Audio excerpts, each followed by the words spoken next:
Good morning, class. Good morning, teacher. How are you today, class? We're fine, teacher. That's good to hear that all of you are doing good. So, I have here a picture. So, what did you observe in the picture? Teacher! Carlo? Mga bata po. Teacher! Ano pa yung na-observe ninyo? Value. So, teacher, ang na-observe ko, teacher, nagasuot sila ng rainbow. Teacher! Sam? Bata na wala sa ulan po. Okay. So, how about sa picture number 2? Swimming! I love Teacher! Teacher! Naliligo sila sa teacher sa dagat. Teacher! Observe ninyo. Stop here. Sunny day po, teacher! Teacher. Mariel? The children playing in the sun. Sun ba yan? Beach teacher. So, based on the picture, what do you think is our topic for today? Earthling? Yan, teacher. Yung topic ko natin is, I think, teacher about the sunny and rain. So, our topic for today is about weather pattern and seasons in the Philippines. So, but before that, let's read our occupation.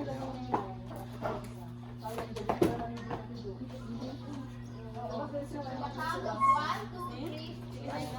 At the end of 45 minutes discussion with 80% proficiency level, the pupil should be able to identify the different seasons in the Philippines, label the characteristics of different seasons in the Philippines, state the importance of doing appropriate activities for each season in the Philippines.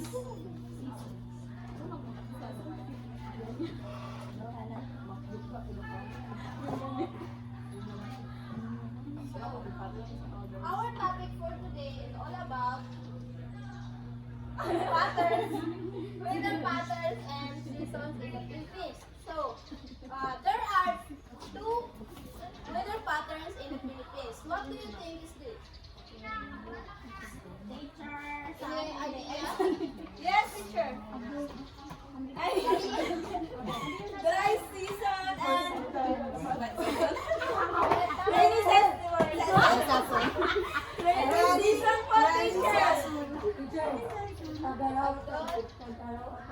Ay, English. English teacher, di ba? Rainy day and sunny day. Yes, tama kami. Wet season and dry season. Can you hear? Dry season. What do you think? Ano yung nasa utak niyo kapag naka-rainy? Teacher, 10 minutes po. Sir, dry season. Rhea? Teacher po, sabi niya pag dry season doon. Sir, pag yung season ni Sir, ay yung mga ano pa kayo, magtigas man siya. Ayun, wet season. Magbitak-bitak ni teacher. Yung wet teacher, ay yung basa na yung lupa. Kaya basahin natin lupa, dry, and wet season. But before that, let's see the season. Season! A season is a period of the year that is usually characterized by a particular kind of weather. Ito yung weather natin sa annually and yearly sa Pilipinas. Diba? Which is Wet season! Dry. Dry season!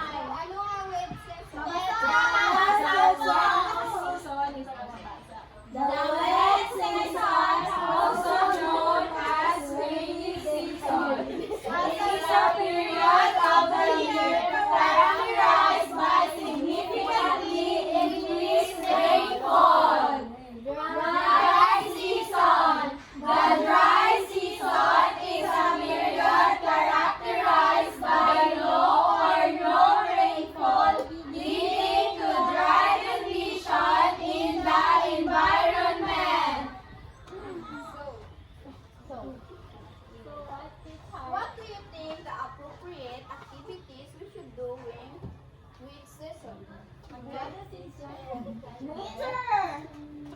Playing in the rain. Teacher matulog. Okay? Ano ba? Teacher magkape. Ano pa? Teacher matulog po kasi Sa dry season naman.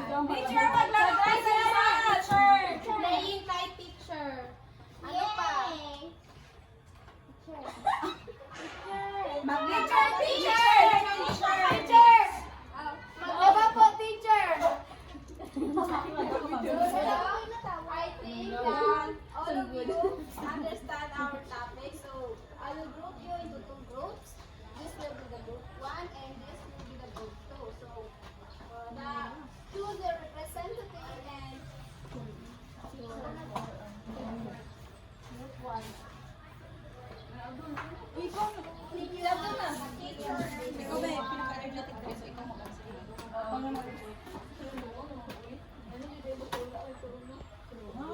Ito no, energetic ako sa tulog. Wala kasi. Wala pala tong kuya. Wala ka sa akin yung magandang nagagawa sa buhay. But before you start, this is our rubric. Yes, teacher. Ako sa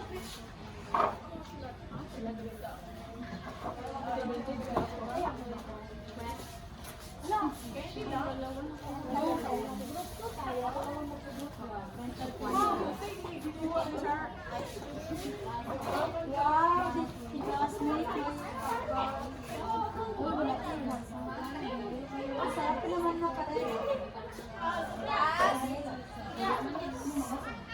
Before you start to our activity, please read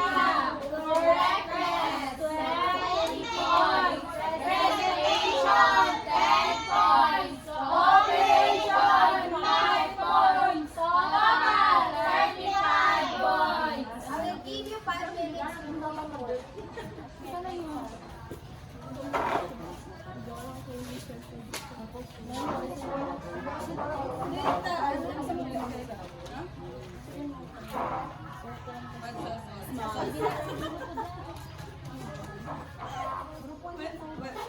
Wait lang kami, wait lang. Wait, wet season. Very hot day. Very hot day.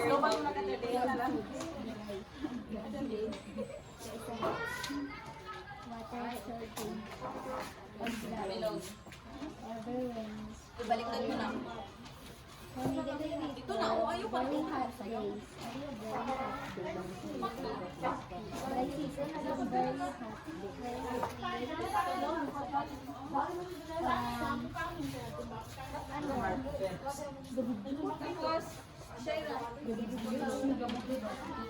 hot day. What season? What season? Season. Body. water shortage. Covering. Ilan na ang nagka-demo? Water shortage. Sa grouping na sila.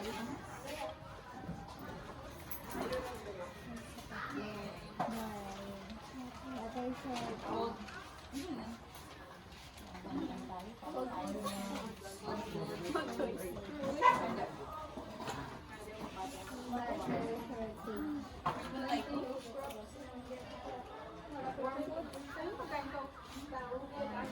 Ako.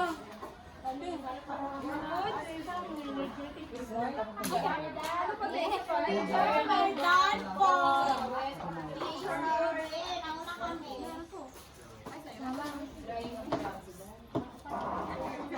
Hindi na ma-drying. What season man? Kanting siguro.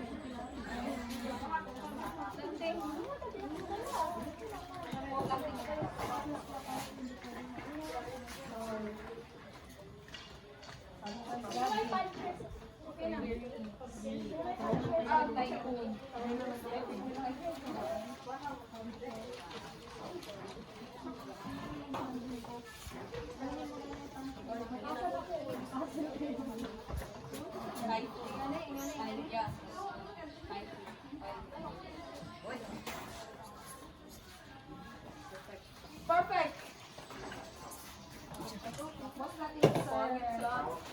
Okay, so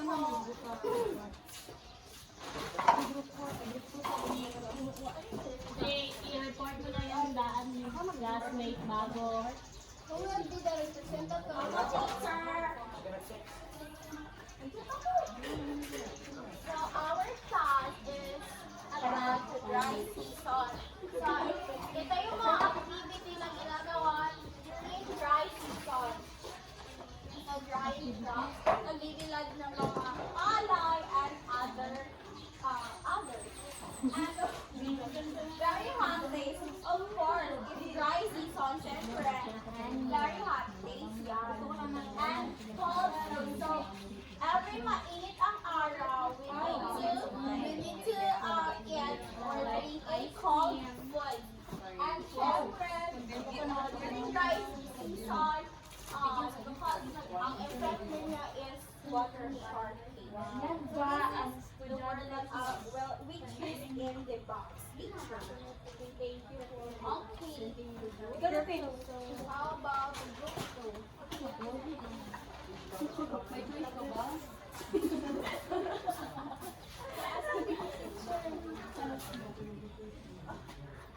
Yalis mo muna yung sa ating doon classmate para makaparusin yung rock to. Sir, kunin ko yung sa amin.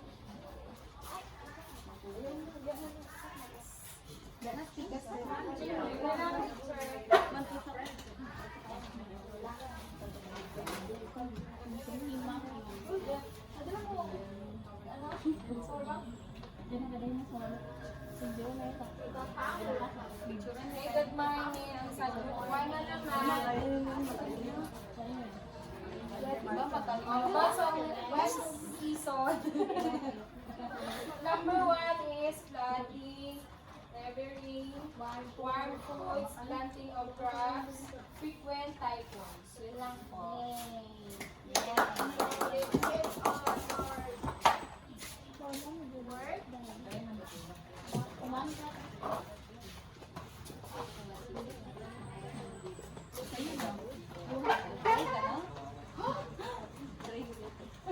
So, tama ba ang mga nilagay ng group 1? Of course, in dry season. Yes, teacher. Yes po. Tama yan. How about the group 2? Correct ba yung lahat ng nilagay nila? Correct po, teacher. Correct. Very correct. Planting of crops, pagpagulan po. Ulan. Tama lang siya, teacher, para hindi siya Ulan. mag-ulan. Dataling. Nalagay natin. Ito ni mga tao.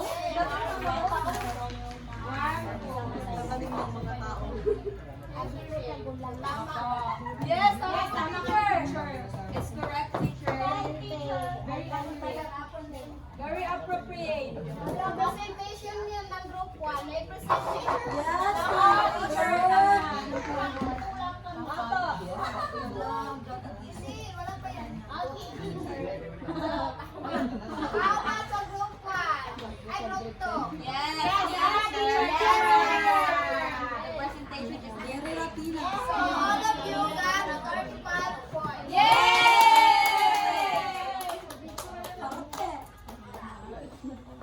So, please have an opportunity again. Since that you already understand, now I will read. And as a student, in each season, what activities do you do in your house or in the school? So this will be in the group.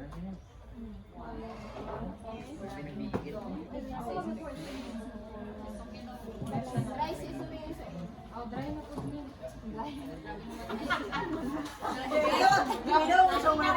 sa'yo. Wet na ito siya kanina. Sa labas. Diyan kami sa kayo.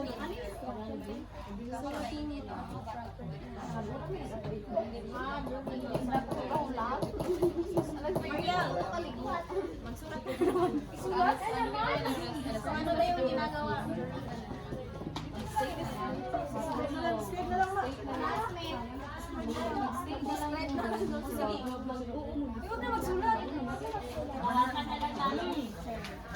No, si Maria ang sa amin. Ang ginagawa ng bird. Are you done, guys? Yes, teacher! Sino naman ang mag-represent sa group? Group to muna? Opo.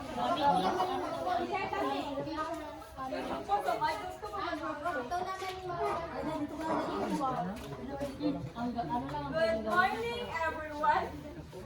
Good morning. I am the presenter of Group 2.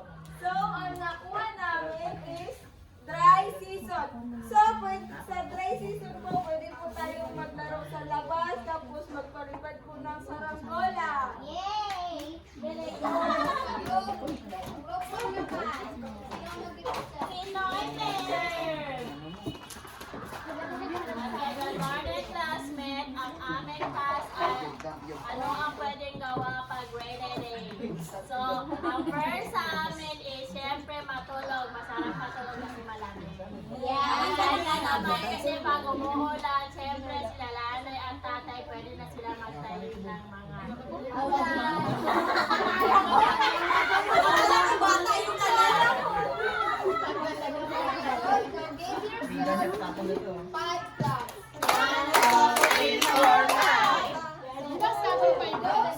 Those activities are those na lahat na sabi niyo. Mga dapat gawin during dry season and wet season. So, again, class, what is season? Who can answer what is season? It is a long term. Raise your right hand if you want to answer. Ay, pressure, no? Ito, teacher. Okay, Arlene. Ito po yung matagal na ito nararanasan ng klima po dito sa atin. Kagaya ng pag-ulan at pag-ulan.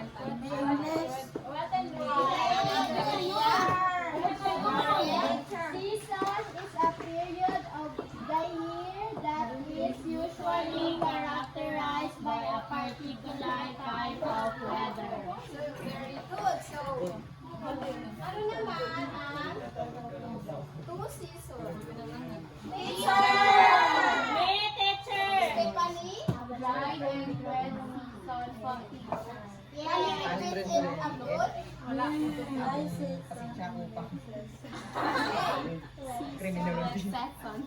the advantage of what are the appropriate activities that you should do in dry season? Teacher, ako po! Teacher, kapag dry season po, pwede po tayong maglaro sa labas at maglaro po ng saranggola. Yes. Sa which season naman? Abdul. Ano? Maganda po matulog. Dahil ng alas-kaldo mo, teacher.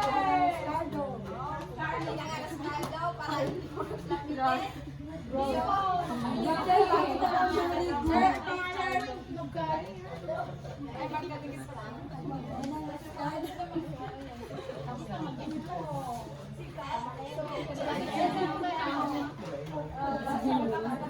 Bring your notebook, science notebook, and answer this. Teacher, mag-recess na po ba? So, congrats! Congrats pag-ulit. So,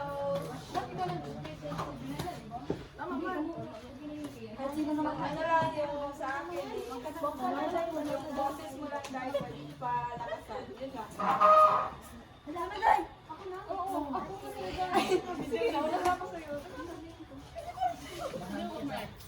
Okay, congrats sa Rifa.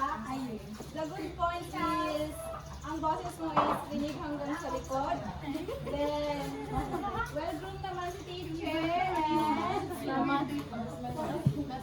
malang si teacher po. Ganun lang. Then, ang IMs po, medyo, ano po ba? Magulo.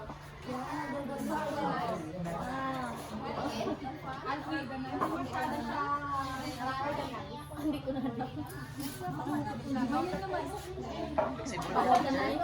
Congrats, sa personality teacher is okay na smile kasi local areas ka. matapos siguro yung bata sa'yo. Pero yung boses mo, okay naman siya. Sa IF, hindi lang yun yadi or medyo kaya mo pa yung conversation. Binayot na po si Carlo. Okay, sabi naman nila lahat teacher, pero yung activity, okay siya. Yung sa lesson plan mo, yung flow ng lesson plan mo, teacher, okay. Flow ng lesson plan mo, okay. Pero yung sa scoreboard, medyo magulo siya. Dapat na mga XX. Yan lang.